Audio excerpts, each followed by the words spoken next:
Deus, nós louvamos ao Senhor por Tua graça, pelo Teu amor e Tua misericórdia, e te pedimos, Pai, para que nessa noite a Tua palavra possa falar em nosso coração.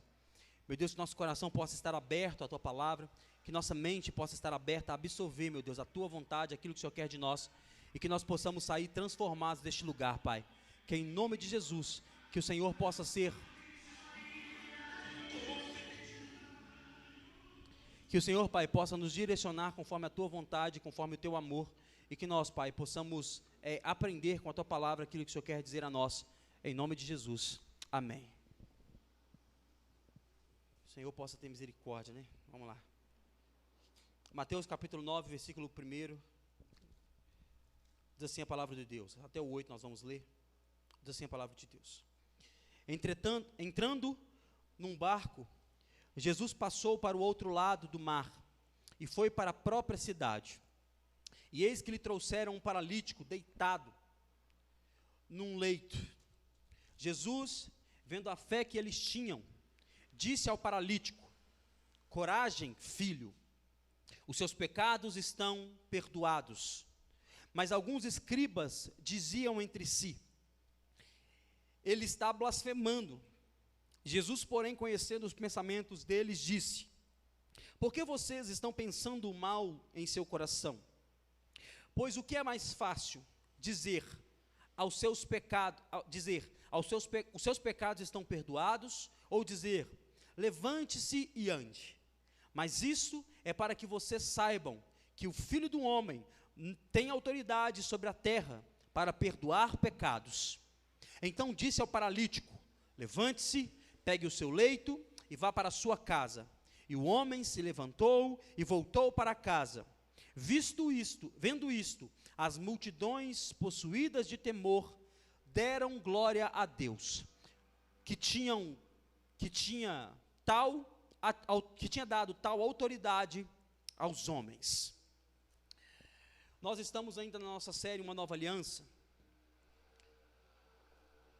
E no último domingo nós vimos que Jesus tinha saído de Gadara, depois de ter expulso os demônios daquele homem que dava muito trabalho, estava num cemitério e as pessoas tentavam prender com correntes, não conseguiam, e eles estavam cheios de demônios.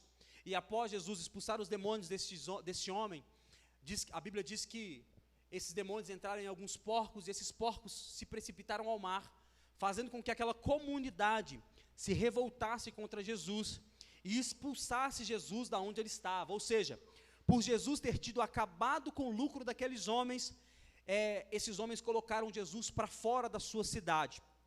E isso fez com que Jesus voltasse para a sua casa, voltasse para a sua terra, da onde ele tinha vindo posteriormente. E isso nós podemos ler no versículo 1, sua Bíblia aberta, versículo 1 diz assim: entrando num barco, Jesus passou para o outro lado do mar e foi para a sua própria cidade, basicamente para a sua própria casa.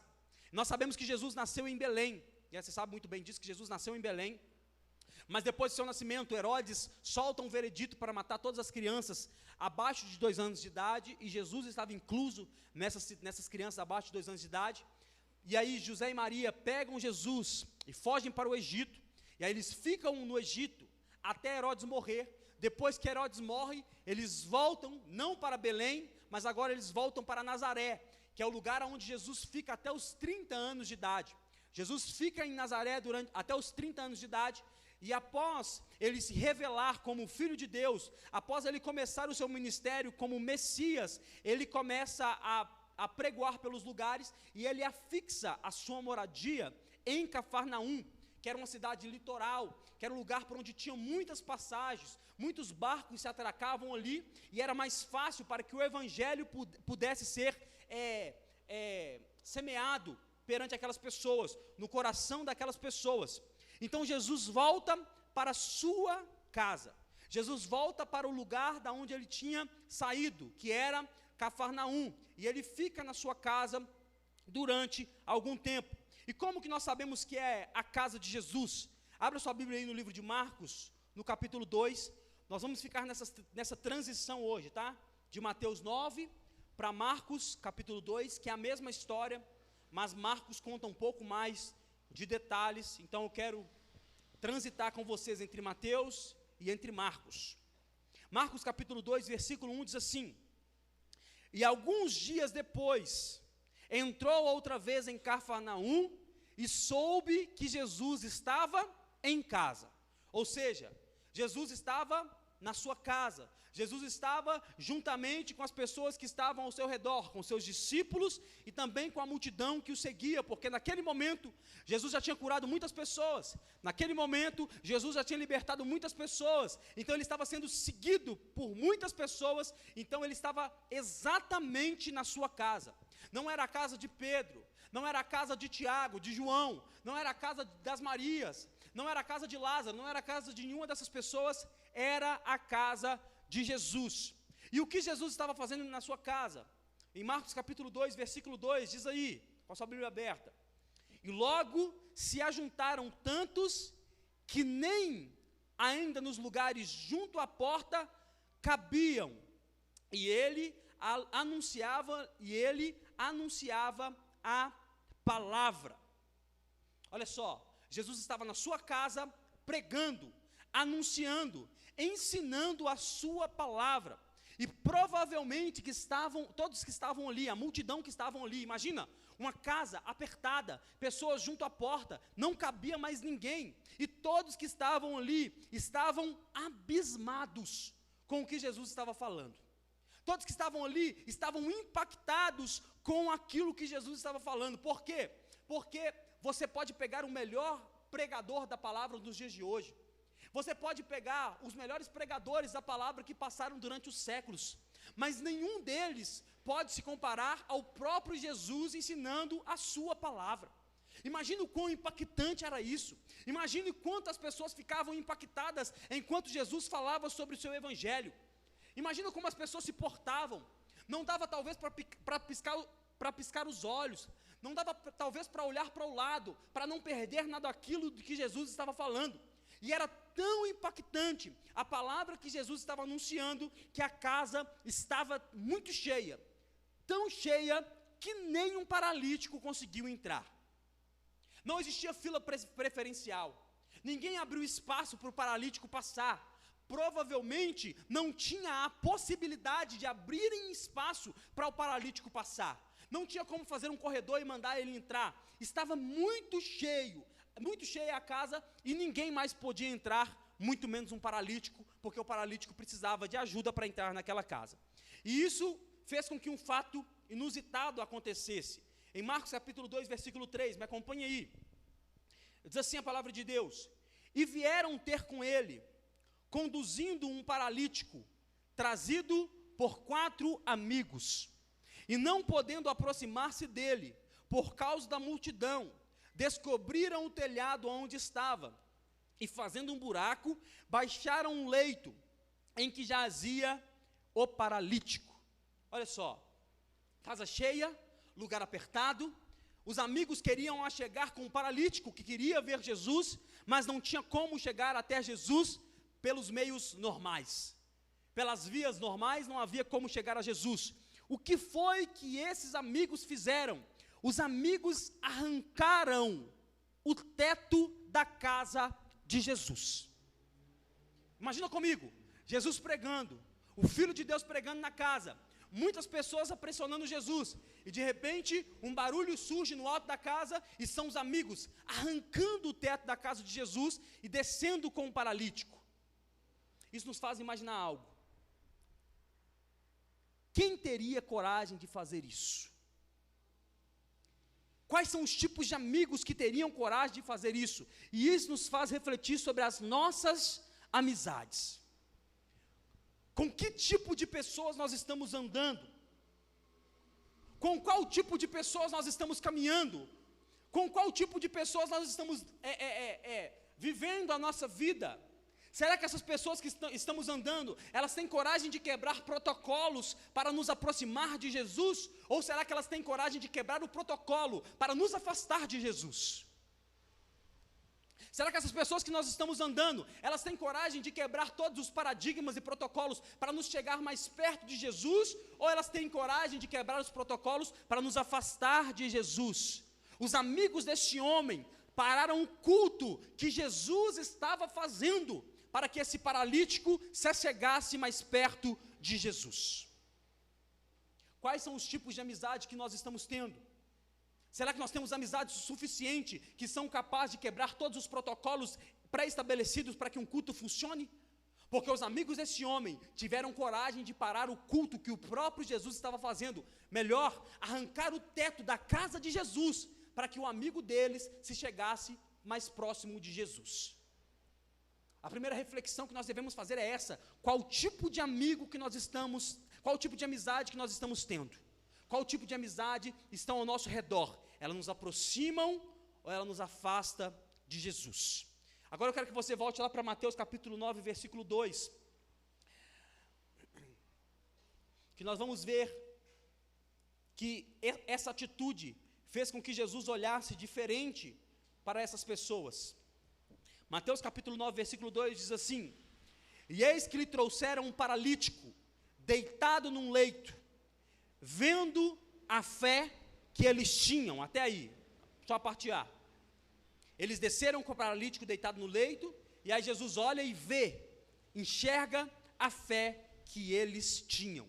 E aí eu te pergunto, que tipo de fé é essa fé que eles tinham, que fez eles terem a certeza de que arrancar o teto da casa de Jesus e descer o paralítico pelas cordas, fizesse com que esse paralítico fosse curado? Que tipo de fé é essa? Quem teve a ideia de dizer, já sei, não tem como entrar na casa, vamos arrancar o teto, descer ele com cordas, que Jesus vai olhar para nós e vai ver que tem um paralítico que vai curá-lo? Qual que era essa certeza que eles tinham, de que esse plano, de que essa estratégia daria certa? Eu não sei quem foi que pensou, se foi o paralítico ou se foram os 4 amigos, mas eu tenho a certeza que essa é a fé que nós devemos ter. Hebreus capítulo 11, versículo 1 diz assim: Ora, a fé é o firme fundamento das coisas que se esperam e a prova das coisas que não se veem. É esse tipo de fé que nós temos que ter. Humanamente, eles não podiam prever de que Jesus iria olhar para eles e poderia curar o paralítico. Mas espiritualmente, eles tinham a fé e a crença de que Jesus iria olhar para eles e iria curar um amigo deles. É o tipo de fé que nós temos. Qual que é o tipo de fé? Crer para depois ver. Crer para depois ver o que Deus pode fazer por nós. Primeiro nós cremos e depois nós vemos. O problema maior de muitos de nós às vezes, e às vezes eu me incluo nisso também, é que nós primeiro precisamos ver para depois nós acreditarmos. Primeiro nós queremos ver para depois nós acreditarmos, mas a Bíblia diz que isso está errado. A Bíblia nos diz que nós temos que crer primeiro, porque é só depois de crermos que nós conseguiremos enxergar aquilo que Deus pode fazer por nós. Isso nos faz refletir outra coisa. Jesus olha para os 4, olha para o paralítico e admira a fé dos 5. E o que nos faz refletir? Que se tivesse um sem fé no meio deles, provavelmente todo o plano iria por água abaixo. Que se está os 4 amigos paralíticos lá, e o paralítico, e um dos 4 dizem assim, está maluco? Vai arrancar o teto da casa de Jesus, vai descer Jesus lá no meio, a chance disso dar certo é 0. Se tivesse uma pessoa sem fé, se o paralítico não tivesse fé dizendo, vocês estão doidos?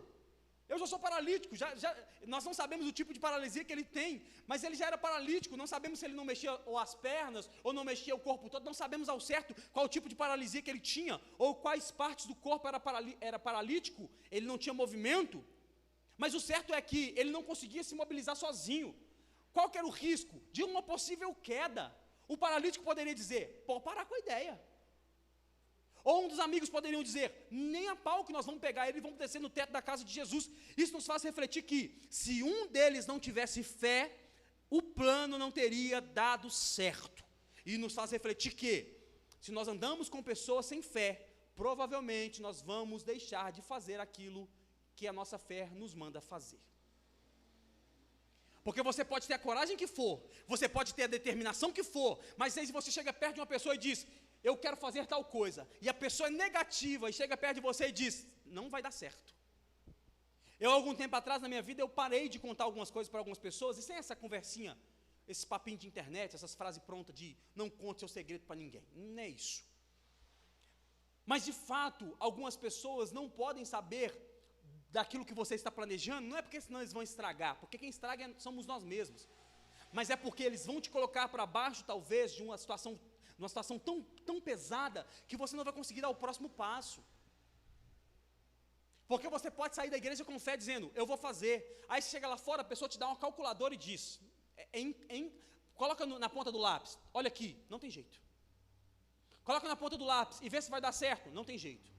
Então esse é o problema de andarmos com pessoas sem fé, esse é o problema de nós não termos fé e andarmos com pessoas sem fé, porque senão nós não vamos conseguir fazer nada.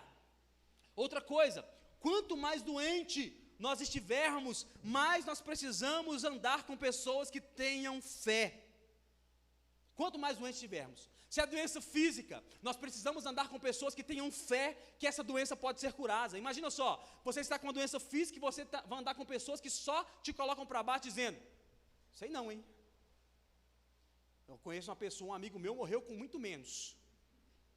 Mas uma pessoa lá no meu bairro, lá que por muito menos ele bateu as botas. Eu sei, então nessa situação que você está aí, doença nas emoções. Se estivermos doentes em nossas emoções e andarmos com pessoas para baixo e chegarmos a uma pessoa doentes, ao invés de encontrarmos cura, vamos sair pior do que entramos. Chegamos dizendo, estou mal emocionalmente, a minha mente não está bem, meu coração não está bem. A pessoa vai te colocar mais para baixo ainda do que você já está. Por quê? Porque ela não tem fé que você pode achar a solução para a doença emocional, doença financeira. Você está mal financeiramente e vai pegar conselho de alguém que está pior que você financeiramente. A pessoa não consegue somar 2 mais 2 e não sabe que dá 4, e aí você vai pedir conselhos financeiros para uma pessoa que está doente, ela vai fazer você entrar em outro problema. Nós precisamos andar com pessoas que têm pelo menos o mesmo nível de fé que nós, ou pessoas que tenham níveis maiores de fé que nós temos. Porque aí você vai chegar desesperado com um problema e a pessoa vai dizer, segura a onda aí. Sabe o que é bom? E aqui eu vou te dar esse conselho, você andar com pessoas que já passaram pelo problema que você está passando, venceram, e tem fé que você também pode vencer aquilo que você está passando. Abre aspas para a frase coach. Quando a lagarta falou que ia virar uma borboleta, todo mundo riu dela, menos a borboleta.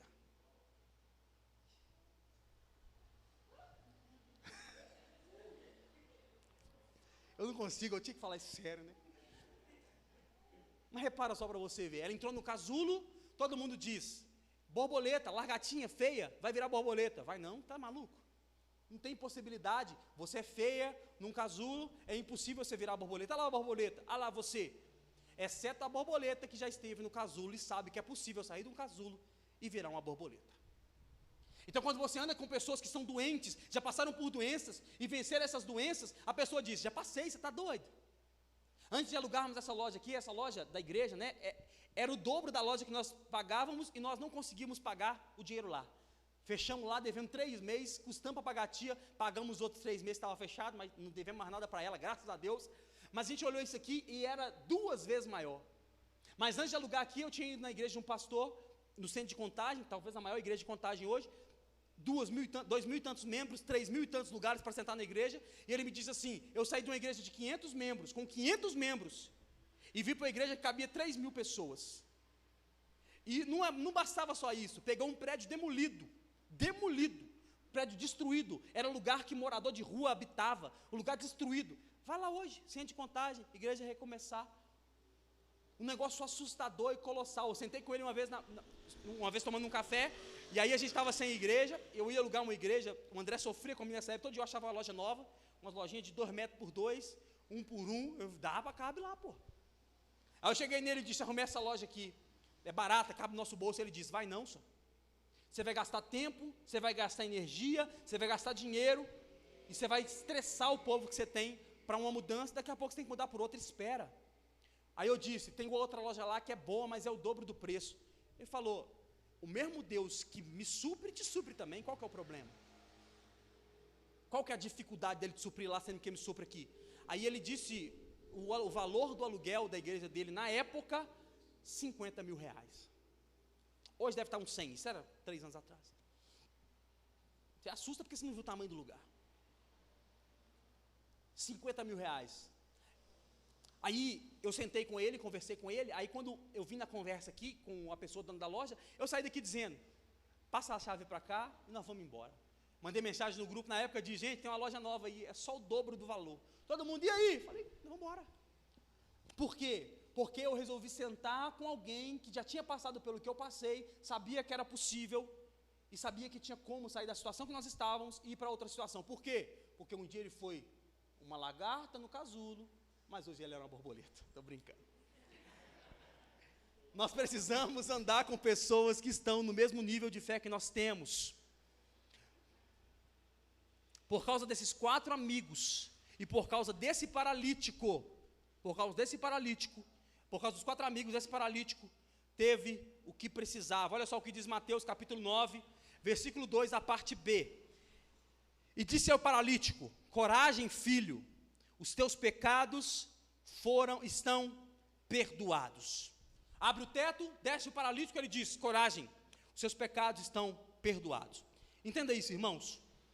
O nosso maior problema não é a doença que nós temos, seja financeira, seja na alma, seja no corpo, não. Nosso maior problema não é a falta de dinheiro. O nosso maior problema não é porque não conseguimos trocar de carro. O nosso maior problema não é porque não conseguimos comprar nossa casa. O nosso maior problema se chama pecado. E por causa desse problema, todas as coisas foram distorcidas. E nós não conseguimos fazer nada por causa do pecado. Por causa do pecado, todas as coisas foram distorcidas. E aí eu tive esse insight ontem, e essa frase bateu no meu coração, que é, aqueles que não têm os seus pecados perdoados, vivem à espreita de um novo fato para se sentir melhor. Então ele não tem o pecado perdoado, o que ele quer? Ele quer um carro novo, porque ele tem um carro do ano, mas um amigo dele comprou o carro do próximo ano, ele quer o carro do próximo ano para aquele buraco ser preenchido. Ele quer uma casa nova. Eu contava para vocês que, às vezes, a gente nem faz mais, né, porque é a correria da vida, mas eu e a Luana ficava assistindo casas colossais no YouTube, e aí, 20 milhões, 30 milhões, 50 milhões de casa. Aí chegou um nível que a gente estava vendo tanta casa de 5, 10 milhões, que chegava às casas de 3 milhões, a gente nem atendia mais. Essa aí é sem graça, né? 3 milhões. E a gente lá, não, que casa sem graça, que casa sem lógica. Quem paga 3 milhões para morar numa casa dessa? Quem paga 3, paga 10. E aí a gente assistia essas casas, e algumas casas a gente pensava, para onde que essa pessoa vai depois de sair dessa casa? Não tem outro lugar não, é o paraíso. Comprou um lugar no Éden, porque não tem lógica uma casa melhor que essa. Não tem base uma casa melhor do que essa pessoa está morando. Mas sabe o que eu descobri? Ela não é que ela não consegue mais morar ali, não é que a casa não atende mais, é porque talvez um amigo comprou uma casa melhor e ele tem que comprar outra casa melhor para mostrar para o amigo dele que ele tem mais dinheiro, que ele tem mais condição. Então o pecado dele não está perdoado, ele vive procurando um novo fato para se sentir melhor. Há um certo tempo atrás eu ia buscar a mulher do meu antigo pastor, né, do reverendo Jordani. Ela trabalhava num condomínio fechado, Nova Lima, Vale dos Cristais, e a gente chegava lá e eu tinha uma pergunta, e a minha pergunta era, qual que é o problema que essas pessoas têm? Que é um problema além do dinheiro, porque o nosso problema é o boleto pago no final do mês. Aí eu pensava, qual que é o problema que essas pessoas têm além do dinheiro? O que tem depois do dinheiro? Qual que é o problema que elas têm? Porque está triste, vai no shopping, gasta um cartão lá e fica feliz. Está triste, compra uma roupa nova, fica feliz. Está triste, compra de carro, fica feliz. Qual que é o problema que eles têm? O problema que eles têm, a maioria deles, é o pecado. O que vem o problema após o dinheiro? O que vem com o problema após o dinheiro é o pecado. Por isso que algumas pessoas nunca estão satisfeitas, porque não têm os seus pecados perdoados. Adão tentou resolver o problema do pecado com folhas de figueira, não deu certo. O mundo tenta resolver o problema do pecado dizendo, não tem pecado, é tudo ilusão, ninguém pecou, tudo está certo, Jesus aceita todo mundo. Não está resolvendo o problema. As pessoas estão se matando porque estão com pecado em suas vidas e não são libertas. Qual que é a conclusão que nós chegamos? Só em Cristo Jesus podemos ser lavados e redimidos pelo seu sangue. Essa é a solução que nós temos. O carro novo não resolve, deixa feliz? Deixa feliz. A casa nova não resolve, deixa feliz? Deixa feliz. Mas só o sangue de Jesus nos deixa pleno. Eu gosto de dar o exemplo das tiazinhas do coque, né, que estão desaparecendo, mas em nome de Jesus, nós estamos precisando de ressurgir umas aí. As tiazinhas do coque são pessoas que sofrem muito. Você olha para a vida da pessoa e diz, os filhos às vezes perdidos, o marido às vezes louco da vida, bêbado, mas são mulheres que vocês olham para ela e perguntam, como que você está? Está tudo bem. E aí um sorriso no rosto, um rosto brilhando a glória de Jesus, e a pessoa passando por dificuldades, os filhos usurpando o dinheiro dela, a aposentadoria às vezes que ela tem que é pouca, mas olha para ela e vê felicidade, e vê alegria na vida dela. E por quê? É porque ela não tem nada, é porque ela tem tudo? Não, às vezes ela tem pouco, mas ela tem a alegria do Senhor, porque os pecados dela foram perdoados. Então é isso que nos move. Esse homem, esse paralítico precisava andar, mas antes disso, ele precisava viver, e a única forma que nós temos de viver verdadeiramente, é quando os nossos pecados são perdoados, a única forma de vivermos plenamente. A outra coisa que Jesus disse para esse homem, ele disse, tenha coragem, imagina a cena, irmãos, o culto acontecendo, a casa cheia, de repente o teto abre, imagina a cena parando, o filme parando, todo mundo olhando e falando, Jesus para o sermão, todo mundo olha para o lado, vem um paralítico descendo, aí o que Jesus olha para ele? Tenha coragem. Por que Jesus diz isso? A probabilidade desse homem ser julgado era enorme. E por que a probabilidade era enorme? Eu vou te dar pelo menos 3 motivos para que esse homem pudesse ser julgado. Primeiro, as pessoas criam que as doenças daquele tempo porque aquela pessoa determinada tinha cometido algum pecado contra Deus, por isso ela tinha ficado paralítica, por isso ela tinha ficado doente, por isso ela tinha ficado leprosa. Você está doente porque você pecou contra Deus, é um castigo. As pessoas podiam olhar e dizer, você é maldito. Segundo motivo, as pessoas estavam vidradas no que Jesus estava falando, e isso podia atrapalhar, né? O pessoal descendo, eu estava aqui no ensinamento, Jesus separa o culto para descer um paralítico aqui no meio. As pessoas podiam ficar estressadas por isso. E o terceiro, e talvez o pior, porque naquela casa poderia haver de pessoas que precisavam de cura, mas saíram de lá da mesma forma que entraram, porque não tiveram nem ousadia e nem fé para se chegar até Jesus. Paralítico descendo, Jesus olhando para ele e dizendo, coragem. E talvez outro paralítico aqui dizendo, eu não tenho a fé e a ousadia que esse homem tem para avançar. Aí Jesus olha para esse homem e diz, coragem, você precisa de coragem para entender que você não está atrapalhando o culto, mas você está permitindo com que Jesus cumpra a sua missão, que era perdoar os pecadores. Para todo mundo que estava na casa, aquele homem estava atrapalhando o culto. Para Jesus, Jesus olhando para ele e dizendo, você está fazendo com que eu cumpra a minha missão, que é perdoar o seu pecado. Está comigo, irmão? Mas nem todos se alegraram com isso. Abra lá em Marcos de novo, 2, agora no versículo 6. Marcos 2,6 diz assim, e estavam assentados ali alguns escribas, que arrazoaram em seu coração, dizendo, por que diz este assim blasfêmias? Quem pode perdoar pecados, senão Deus? Aqueles homens, aqueles escribas, quem eram os escribas? Preste atenção nisso. Escribas, a função do escriba era interpretar e ensinar a lei. Mas esses escribas não conseguiam interpretar, portanto, eles ensinavam a lei de forma distorcida. Eles eram tão ruins de interpretação, que Cristo estava na frente deles, e eles não o reconheceram. Jesus estava na frente deles, e eles não o reconheceram. eles não conseguiram olhar para Jesus e dizer: meu Deus, o Senhor é o Deus que pode todas as coisas. Eles não conseguiram ver isso.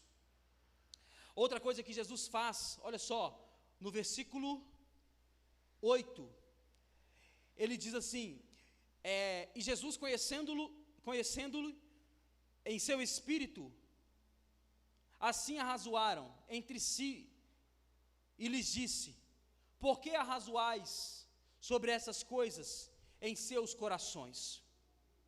Olha só, Jesus olha para a intenção desses homens e diz assim, ele sonda antes deles falarem, e logo ele já diz aos homens: por que vocês estão pensando mal? O que nos diz isso? É que nós não precisamos agir ou falar, só o fato de pensarmos configura em pecado. E aquele que foi perdoado dos pecados sabe muito bem disso. Então você não precisa agir de fato, só de você pensar, você já pecou. Jesus diz isso lá em Mateus 6, dizendo: em Moisés, se você se deitar com alguém, você adulterou. Agora, comigo, pensou, já deu ruim, já adulterou. Então pensei em mentir, mas não menti, pecado. Pensei em invejar, mas não invejei, pecado. Pensei em brigar, mas não briguei, pecado.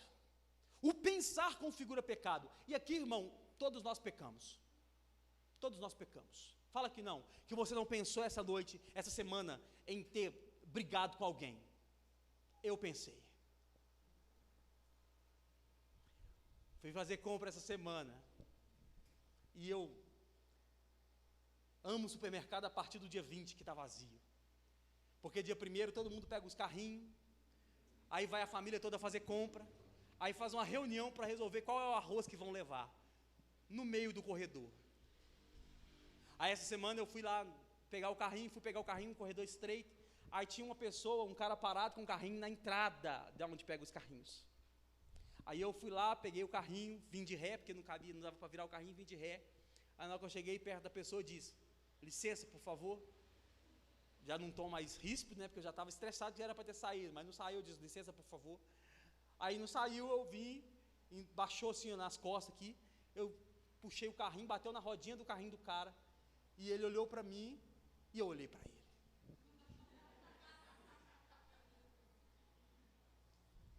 E aí eu puxei o carrinho, já olhei, virei com o carrinho, saí entrando.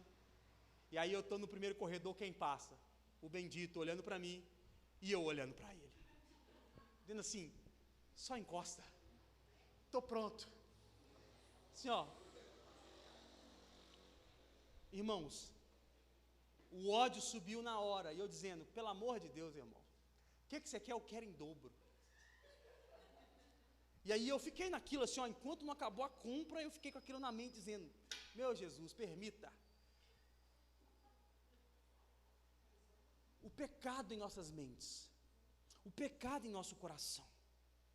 Só de pensar nós pecamos. Não brigou? Não briguei, graças a Deus não briguei.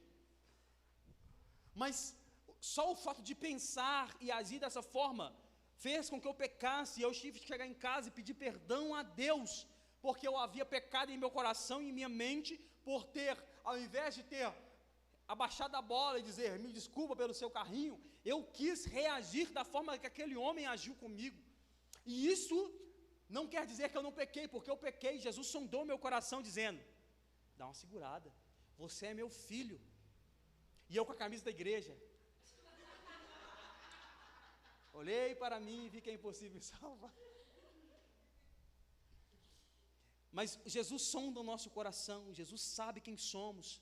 E esses escribas, Jesus sondou o coração deles, e eles tinham duas opções ao ver Jesus agindo. A primeira, porque eles viram que Jesus tinha perdoado o pecado. A primeira opção que eles tinham, reconhecer que Jesus era o Cristo. E a segunda opção, dizer que ele estava blasfemando. E o que eles preferiram? Dizer que Jesus estava blasfemando. E Jesus lhes respondeu, versículo 9 diz assim, na sua Bíblia aberta: qual é mais fácil, dizer ao paralítico: estão perdoados os seus pecados, ou levanta e anda? E aqui fica essa pergunta: o que é mais fácil? Dizer ao paralítico: perdoados são os pecados, ou levanta-te e anda? E a resposta é: o mais difícil é perdoar pecados. Por quê? Porque a cura pode vir através dos médicos, a cura pode vir através do remédio. Até o diabo pode curar, se Jesus quiser que ele cure alguém e permitir essa cura a alguém, até o diabo pode curar, ainda que seja de forma momentânea. Mas o único que pode perdoar pecados é Jesus. Esse homem tinha muitas possibilidades de achar cura em outros lugares, mas apenas uma pessoa podia perdoar os pecados deles, assim como nós só temos uma alternativa de termos o nosso pecado perdoado, que é Cristo Jesus. Temos resoluções para muitos problemas, irmãos. Temos resoluções para a cura física com tratamentos médicos. A medicina está avançando, nós podemos ser curados de forma de um tratamento médico. Temos curas para nossas emoções, fazendo terapia lá com psicólogo, com psiquiatras, com o que seja. Temos cura para os nossos traumas também, mediante a outros meios. Mas o perdão de pecados, só existe uma solução, que é Cristo crucificado e ressurreto. Só Ele pode perdoar pecados. Só Ele pode perdoar pecados. Ninguém mais pode. O médico pode curar um câncer, mas não pode perdoar pecados. O psicólogo pode ajudar alguém que está passando por dificuldades emocionais, mas não pode perdoar pecados.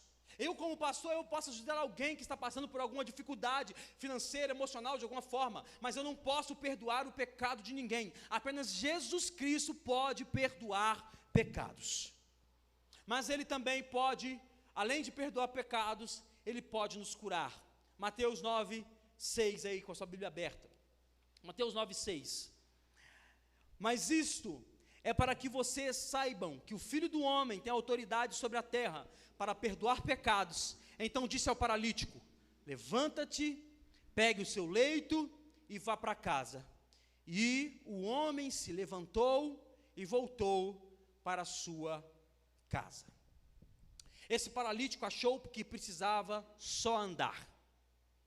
Mas ao encontrar-se com o Filho do Homem, ele descobriu que o seu maior problema é que ele não tinha os seus pecados perdoados.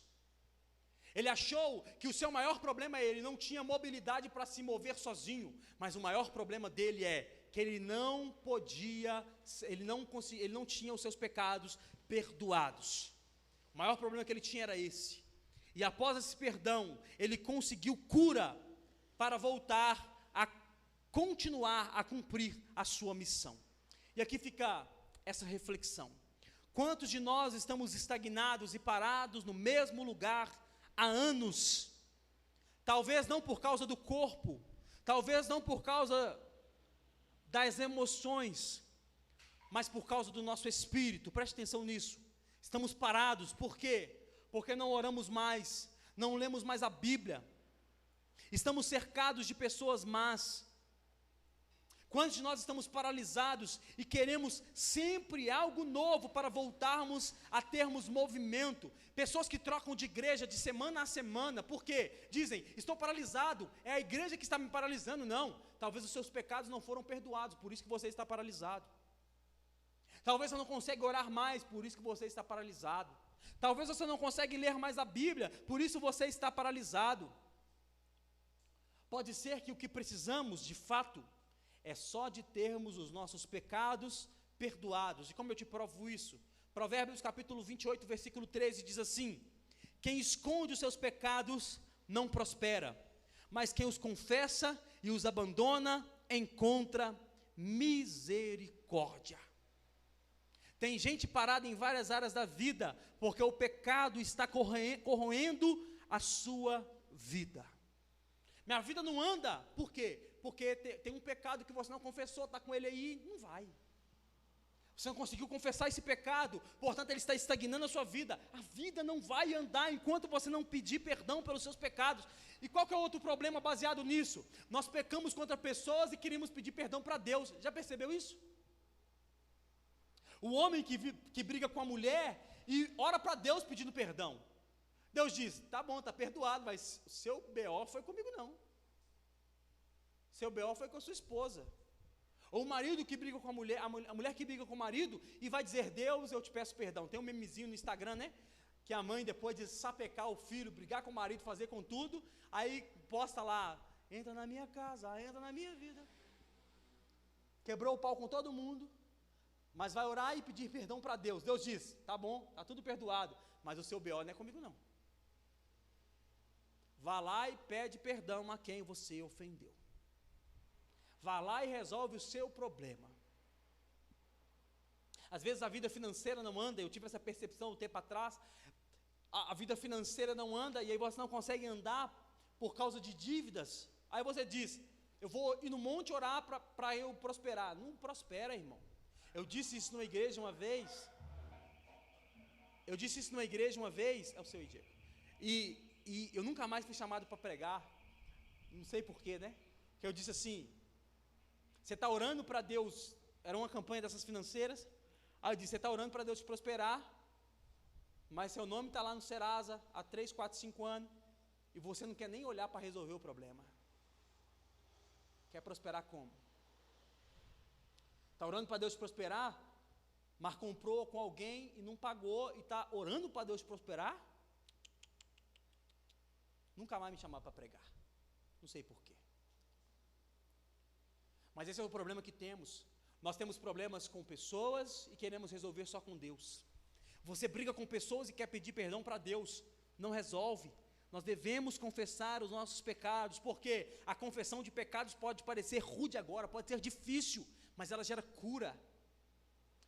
No tempo que eu tive de quebra financeira, eu fiquei devendo algumas pessoas por causa de prestação de serviço, e há um tempo atrás eu consegui juntar um dinheiro para pagar uma delas, e liguei e mandei mensagem com o coração apertado, irmão. Já tinha um bom tempo, que a dívida nem era alta, mas já tinha um bom tempo que a dívida estava lá, e eu liguei com o coração apertado, dizendo, mandei um áudio gigantesco, dizendo, cara, me perdoa, porque eu apertei, na época eu não tinha dinheiro para te pagar, o negócio ficou ruim para o meu lado, eu preciso te pagar. Quanto que é? Aí ele me respondeu de volta, dizendo, cara, hoje você me provou que você é um homem de Deus, porque eu achei que você não iria voltar para resolver o problema. E aí era um problema, não era com um, era com duas pessoas, era um valor, sei lá, de R$500, da época que eu tinha quebrado na empresa.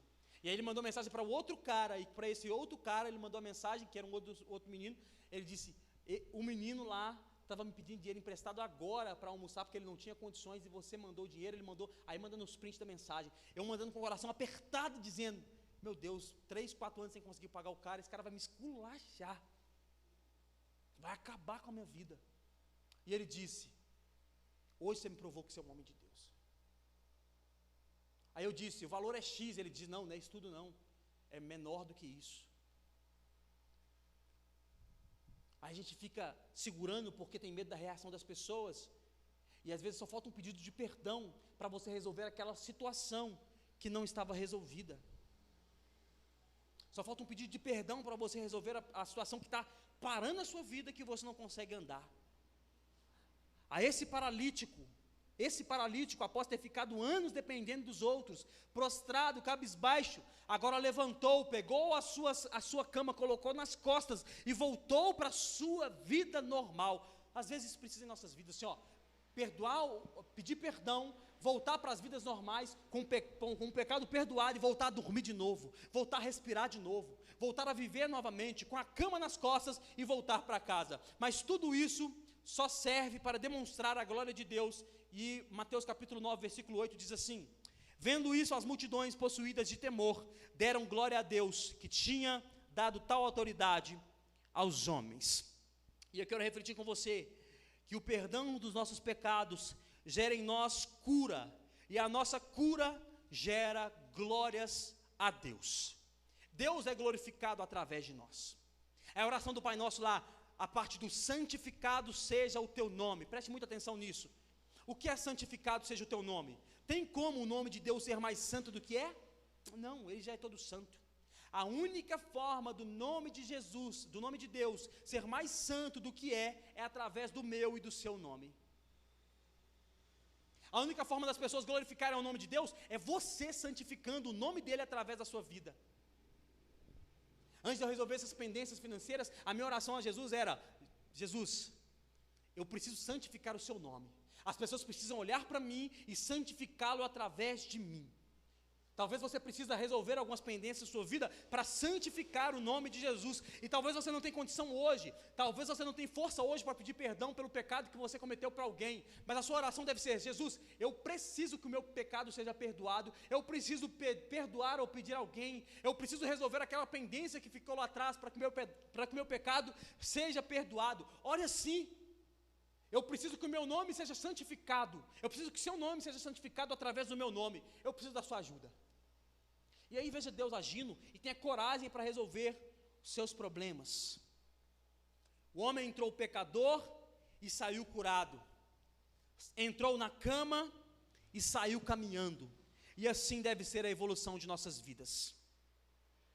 Assim deve ser a evolução de nossas vidas. Se não está evoluindo assim, provavelmente nós precisamos pedir perdão por nossos pecados para voltarmos a caminhar. Amém? Vamos às aplicações práticas do que essa palavra pode nos ensinar. Primeira coisa, precisamos de amigos que nos aproximem de Jesus. Você precisa de amigos que te aproximem de Jesus. Muitos de nós não pensamos isso na hora de conseguir uma amizade. Você arruma amizade à torta e à direita sem pensar. Principalmente mulheres, né? Homem é mais difícil arrumar uma amizade, mas mulher fez a unha junto, já virou amiga. Você precisa refletir, na hora de você arrumar uma nova amizade, conseguir uma nova amizade, se essa amizade vai te aproximar ou te afastar de Jesus. Coríntios capítulo 15, versículo 33 diz assim: não vos enganeis, as más conversações corrompem os bons costumes. Tenham amigos que te aproximem da cruz e não te afastem dela, que te levam para uma vida de santidade e não para uma vida de pecado. No dia mau, você vai descobrir que essas amizades são de grande valia. Aí eu quero te convidar para refletir dos seus amigos hoje. Quem são aqueles que quebrariam protocolos para te aproximar de Jesus? Faz a conta, bota num papel, quantos amigos você tem? X. Desses amigos, quais deles quebrariam protocolos para te aproximar de Jesus? Tô mal, vamos orar. Tô mal, vamos fechar uma semana de oração, eu e você, por sua vida? Vamos fechar 5 dias de oração aí, ininterruptos, eu e você, por sua vida, vamos? Bota no papel e vê quantos estão dispostos a quebrar protocolos para te aproximar de Jesus. Segunda coisa, nós não devemos ter medo de nos aproximar de Jesus.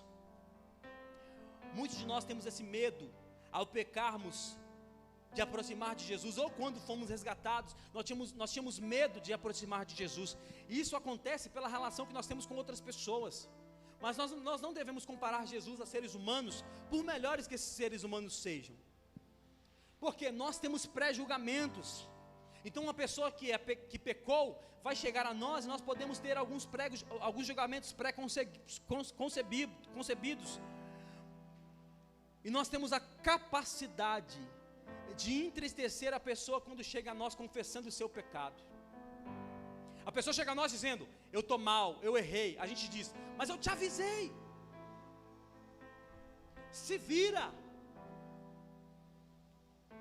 Aqui eu fico um conselho aos casados, né? Quando o marido ou a esposa comete um erro, a pior palavra que você pode dizer é: eu te avisei. Eu avisei para você aqui. Só abre essa aspas aí. Porque nós temos esse pré-julgamento. A pessoa chega em nós dizendo: eu fiz errado. A gente diz: tá vendo? Eu te avisei isso. Tá vendo? Não era para você ter pecado. Mas Jesus não. Olha só o que 1 João capítulo 4, versículo 19 diz: nós o amamos, porque Ele nos amou primeiro. A única capacidade que você tem de amar a Jesus e dizer: eu te amo, Jesus, é porque Ele te amou primeiro. Você só consegue amá-lo porque Ele te chamou primeiro para esse amor, senão era impossível de você amar a Jesus. Portanto, tenha coragem, mesmo que você tenha pecado, de se aproximar de Jesus, porque é Ele que está te atraindo para isso. Eu queria ir, mas o que as pessoas vão dizer, não importa. Eu queria me aproximar de Jesus, mas o que as pessoas vão dizer? Não importa. Eu pequei um pecado pesado, o que as pessoas vão dizer? Não importa. Se aproxime de Jesus, porque você só o ama porque Ele te amou primeiro. Você só consegue demonstrar amor por Jesus porque Ele te amou primeiro. Não é por merecimento. Você não ama porque você é bom, você ama porque você é ruim. E porque você é tão ruim, Ele resolveu te amar e te salvar, e por isso você o ama. Não tenha medo de se aproximar de Jesus. E a terceira e última coisa: apenas Jesus pode perdoar os nossos pecados. Apenas Jesus pode perdoar os nossos pecados. E é isso que nos fará viver uma vida eterna ao lado do nosso Senhor. Não há outro meio de justificação. Estamos condenados. Estávamos condenados. Ou talvez alguns de nós ainda estamos condenados. Mas fomos libertos. Porque Cristo nos libertou. Estávamos condenados à morte eterna, mas Cristo nos libertou. Estávamos condenados ao pecado eterno, mas Cristo nos libertou. O médico pode resolver o seu problema físico. O advogado pode resolver o seu problema judicial. O psicólogo pode resolver o seu problema emocional. Seu pai, a sua mãe pode resolver alguns problemas da sua vida, mas só Jesus resolve o nosso problema com o pecado. Só Jesus resolve o nosso problema com o pecado. Portanto, não busque meios para encontrar Jesus no fim, porque Jesus é o caminho, é a verdade e é a vida. Então Ele é o início, Ele é o meio e Ele também é o fim. Olha só o que diz Colossenses capítulo 2, versículo 14. E cancelou a escrita de dívida que consistia em ordenanças e que nos era contrária. Ele removeu pregando na cruz, e tendo despojado os pobres e as autoridades, fez deles um espetáculo público, triunfando sobre eles na cruz do Calvário. Olha o que Paulo está dizendo: todo o pecado que era contra você, Jesus assinou o cheque e pregou na cruz do Calvário. O que o diabo poderia assinar e dizer: está aqui a dívida. E a dívida não era contra o diabo, a dívida era contra o próprio Deus. O diabo só acusava dizendo: e a dívida? Vai continuar perdoando? Jesus pega a dívida e crava na cruz dizendo: está aí, ó, está pago. Não tem como você mais acusá-lo, porque está pago. Todo o problema que ele tinha com o pecado está resolvido. Você resolve problema de boleto arrumando dinheiro com uma pessoa, com outra pessoa. Você resolve problema de saúde procurando um médico para resolver o seu problema. Você resolve problemas da vida com outras pessoas. Mas o problema da salvação, o problema do pecado, só em Jesus você consegue achar solução. 2 Coríntios capítulo 5, versículo 17 diz assim: aquele que não conheceu o pecado, se fez pecado por nós, para que nele fôssemos feito justiça de Deus. Ou seja, ele não conheceu pecado algum, mas mesmo assim assumiu o nosso pecado, para que nós pudéssemos ser reconhecidos como filhos de Deus. Você não poderia se chegar a Jesus, mas agora você pode. Por quê? Porque nós somos bons? Não, porque tem alguém que cravou os pregos nas mãos e nos pés, e pode apresentar isso por nós, dizendo: eu tenho uma cláusula para te apresentar, está aqui a procuração que me permite apresentar a causa do teu filho. Romanos 8, 38 e 39 diz assim: porque estou certo de que nem a morte, nem a vida, nem os anjos, nem os principados, nem as potestades, nem o presente, nem o porvir, nem a altura, nem a profundidade, nem alguma outra criatura nos poderá separar do amor de Deus que está em Cristo Jesus, o nosso Senhor. Uma vez que você foi resgatado, acabou-se. Jesus é o único que pode resolver o seu problema com o pecado. Ele é o único que pode perdoar os nossos pecados. Ele é o único que pode resolver isso. Eu quero que você fique de pé no seu lugar.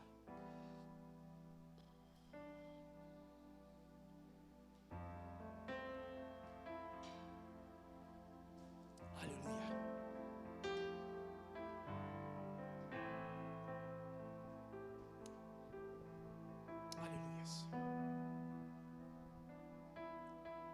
Ele perdoa os nossos pecados. Ele é o único que pode fazer isso. O único. Não existe outra pessoa. Então vamos orar, agradecendo Ele por isso, louvando ao nome dEle, porque se não fosse por Ele, nós estaríamos condenados à morte eterna. Vamos orar. Deus, nós louvamos ao Teu nome, Jesus. Engrandecemos ao Senhor por Tua graça, o Teu amor e a Tua misericórdia. Te pedimos essa noite para que o Senhor possa nos conduzir a esse entendimento, Pai, que nós não temos a capacidade de nos aproximarmos do Senhor, a não ser que o Senhor faça isso por nós primeiro, Pai. Nós queremos Te agradecer porque o Senhor perdoou os nossos pecados e tem nos feito viver uma vida de abundância, Pai. Tem nos feito viver uma vida completa, aonde as nossas vidas, Pai, estão seguindo de acordo com os Seus mandamentos. Que em nome de Jesus, se tem alguém aqui essa noite que ainda não foi aceito pelo Senhor, Pai, que ainda não reconheceu o Senhor como Salvador, que o coração dele possa se mover ao Senhor, Pai. E se tem alguém aqui que está com algum pecado, que não consegue se aproximar ao Senhor, Pai, algum pecado que não consegue confessar, que o Senhor possa direcionar, Pai, amolecer o nosso coração, nos dar entendimento, Pai, que nós devemos nos aproximar do Senhor com temor e tremor, nos humilhando, entendendo que o Senhor está nos conduzindo a uma vida de graça, a uma vida de abundância e a uma vida eterna, em nome de Jesus, amém. E se você pode, aplauda Jesus no seu lugar.